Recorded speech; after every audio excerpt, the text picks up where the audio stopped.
योगक्षेमधुरन्धरस्य सकलश्रेयःप्रदोद्योगिनो दृष्टादृष्टमतोपदेशकृतिनो बाह्यान्तरव्यापिनः सर्वज्ञस्य दयाकरस्य भवतः किं वेदितव्यं मया शम्भो त्वं परमान्तरङ्ग इति मे चित्ते स्मराम्यन्वहम्।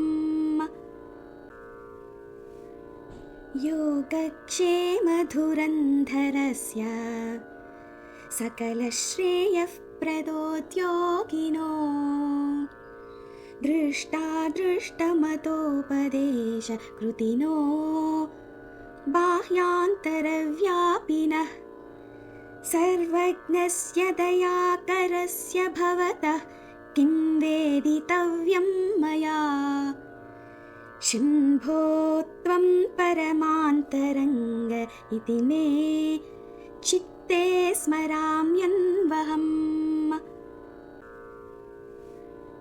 योगक्षेमधुरन्धरस्य सकलश्रेयःप्रदोद्योगिनो दृष्टादृष्टमतोपदेशकृतिनो बाह्यान्तरव्यापिनः सर्वज्ञस्य दयाकरस्य भवतः किं वेदितव्यं मया शम्भो त्वं परमान्तरङ्ग इति मे चित्ते स्मराम्यन्वहम्।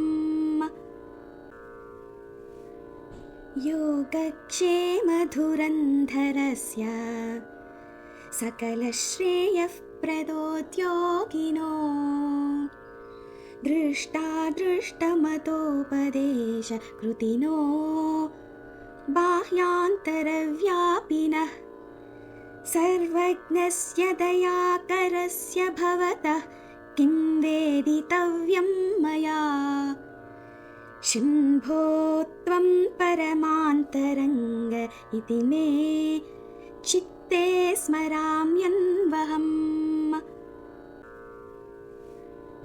योगक्षेमधुरन्धरस्य सकलश्रेयःप्रदोद्योगिनो दृष्टादृष्टमतोपदेशकृतिनो बाह्यान्तरव्यापिनः सर्वज्ञस्य दयाकरस्य भवतः किं वेदितव्यं मया शम्भो त्वं परमान्तरङ्ग इति मे चित्ते स्मराम्यन्वहम्।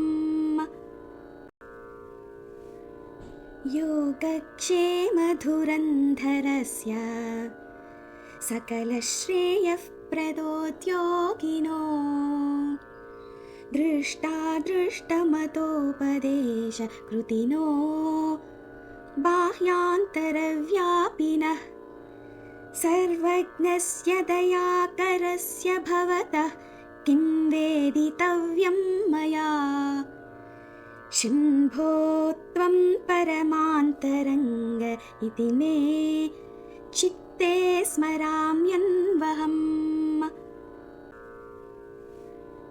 योगक्षेमधुरन्धरस्य सकलश्रेयःप्रदोद्योगिनो दृष्टादृष्टमतोपदेशकृतिनो बाह्यान्तरव्यापिनः सर्वज्ञस्य दयाकरस्य भवतः किं वेदितव्यं मया शम्भो त्वं परमान्तरङ्ग इति मे चित्ते स्मराम्यन्वहम्।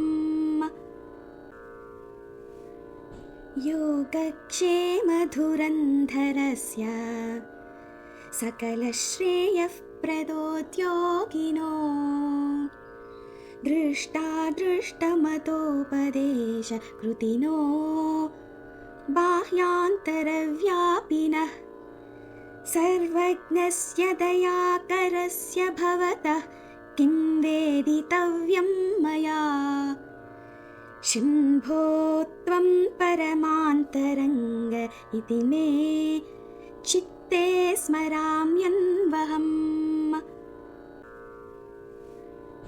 योगक्षेमधुरन्धरस्य सकलश्रेयःप्रदोद्योगिनो दृष्टादृष्टमतोपदेशकृतिनो बाह्यान्तरव्यापिनः सर्वज्ञस्य दयाकरस्य भवतः किं वेदितव्यं मया शम्भो त्वं परमान्तरङ्ग इति मे चित्ते स्मराम्यन्वहम्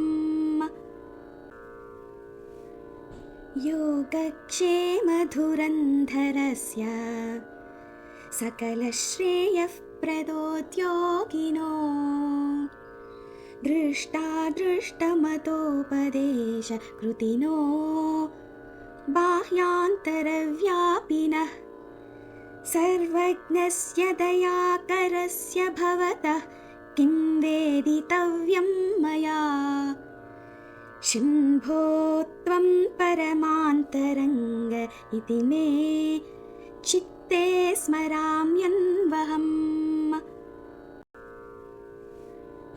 योगक्षेमधुरन्धरस्य सकलश्रेयःप्रदोद्योगिनो दृष्टादृष्टमतोपदेशकृतिनो बाह्यान्तरव्यापिनः सर्वज्ञस्य दयाकरस्य भवतः किं वेदितव्यं मया शम्भो त्वं परमान्तरङ्ग इति मे चित्ते स्मराम्यन्वहम्